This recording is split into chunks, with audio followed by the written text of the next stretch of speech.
सोमवार को पूर्णिया सांसद पप्पू यादव ने झारखंड विधानसभा चुनाव का बड़ा मुद्दा रहे कोल रॉयल्टी की बात संसद में छेड़ी। पप्पू यादव ने इस मामले में लोकसभा में सवाल उठाते हुए कहा कि झारखंड का 1,36,000 करोड़ रुपए केंद्र पर बकाया है। इसके जवाब में केंद्र सरकार ने कहा कि ऐसी कोई राशि बकाया नहीं है। आपको बता दें कि केंद्र के इस जवाब के बाद से ही केंद्र सरकार और झारखंड सरकार आमने सामने आ गए हैं। केंद्र के इनकार पर आज मंगलवार को राज्य के राजस्व निबंधन एवं भूमि सुधार और परिवहन विभाग के मंत्री दीपक बिरुआ ने तीखी प्रतिक्रिया व्यक्त की है। साथ ही उन्होंने केंद्र को बकाया राशि का विवरण दिया है। तो आखिर क्या है 1,36,000 करोड़ की बकाया राशि का पूरा मामला, आइए आपको समझाते हैं। आप जानते हैं कि झारखंड विधानसभा चुनाव से ही एक बड़ा मुद्दा रहे कोल रॉयल्टी के 1,36,000 करोड़ बकाया राशि के मुद्दे को सीएम हेमंत सोरेन, उनकी पार्टी और गठबंधन के नेताओं ने सदन से लेकर सड़कों तक उठाया है। इसे लेकर मुख्यमंत्री हेमंत सोरेन ने 24 सितंबर को प्रधानमंत्री नरेंद्र मोदी को पत्र भी लिखा था। इस पत्र के जरिए उन्होंने पीएम से आग्रह किया था कि झारखंड की बकाया राशि का भुगतान किया जाए। साथ ही मुख्य सचिव ने भी कोयला कंपनियों पर यह राशि बकाया बताते हुए केंद्र को पत्र लिखा था। मुख्यमंत्री हेमंत सोरेन के पत्र लिखने के बाद से ही झामुमो ने इसे विधानसभा चुनाव में बड़ा मुद्दा बनाया था। इसे लेकर राज्य भर में होर्डिंग लगवाए गए थे, जिसमें बकाया 1,36,000 करोड़ रुपए की मांग को प्रमुखता दी गई थी। साथ ही इस मामले में झामुमो ने यह भी कहा था कि अगर यह राशि मिल जाए तो झारखंड में गरीबों और सरकारी योजना पर खर्च की जाएगी। लेकिन अब सरकार को इसका जवाब केंद्र से मिल चुका है। केंद्र सरकार ने सोमवार को लोकसभा में स्पष्ट कर दिया है कि झारखंड के कोल रॉयल्टी का 1,36,000 करोड़ रुपए केंद्र पर बकाया नहीं है। आपको बता दें कि केंद्रीय वित्त राज्य मंत्री पंकज चौधरी ने इस मामले पर कहा है कि झारखंड के साथ किसी भी प्रकार का भेदभाव नहीं किया जा रहा है। गौरतलब है कि लोकसभा में निर्दलीय सांसद पप्पू यादव ने कोयला और खनिजों की रॉयल्टी से जुड़े इस मुद्दे को उठाते हुए सवाल किया था कि झारखंड का 1,36,000 करोड़ रुपए केंद्र पर बकाया है। इस पर केंद्र सरकार ने साफ शब्दों में कह दिया कि ऐसी कोई राशि बकाया नहीं है।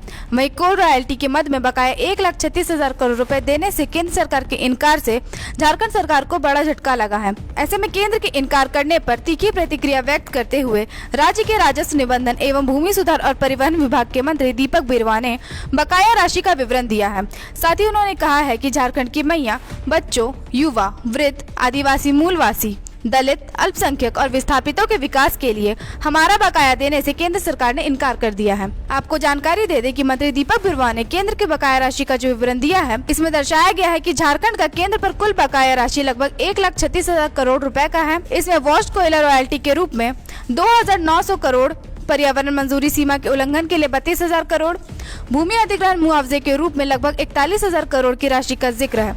वहीं मंत्री ने इस पर लगे सूद की रकम 60,000 करोड़ बताते हुए कुल रकम 1,36,000 करोड़ बताया है।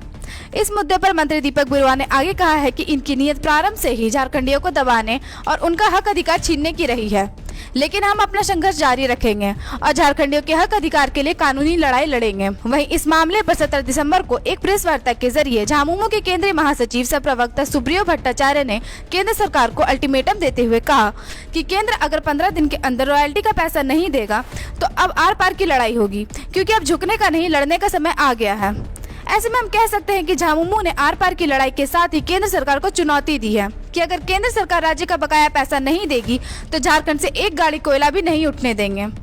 उन्होंने कहा कि लोकसभा में केंद्र ने जो जवाब दिया है कि झारखंड का कोई पैसा बकाया नहीं है, इस बात में तथ्य को छुपाकर कोल के पैसे का जिक्र नहीं किया गया है। साथ ही केंद्र के जवाब पर नाराजगी जाहिर करते हुए झामुमो ने कहा कि केंद्र सरकार को नाटक करना बंद करना होगा।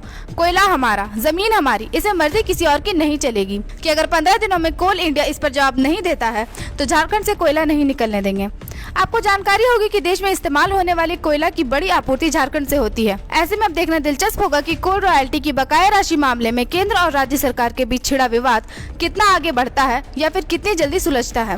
फिलहाल इसके आसार कम दिख रहे हैं। डॉक्टर एवं इंजीनियर बनकर भरे सफलता की ऊंची उड़ान, जहां साधारण छात्र भी झारखंड टॉपर्स बनकर बना रहे इतिहास। दूरदर्शी शिक्षाविद श्री विपिन सिंह के मार्गदर्शन में मेडिकल एवं इंजीनियरिंग के लाखों छात्रों के लिए आशा की किरण के रूप में कोल, nation's leading institute. TheFollowUp.in. Like, share and subscribe.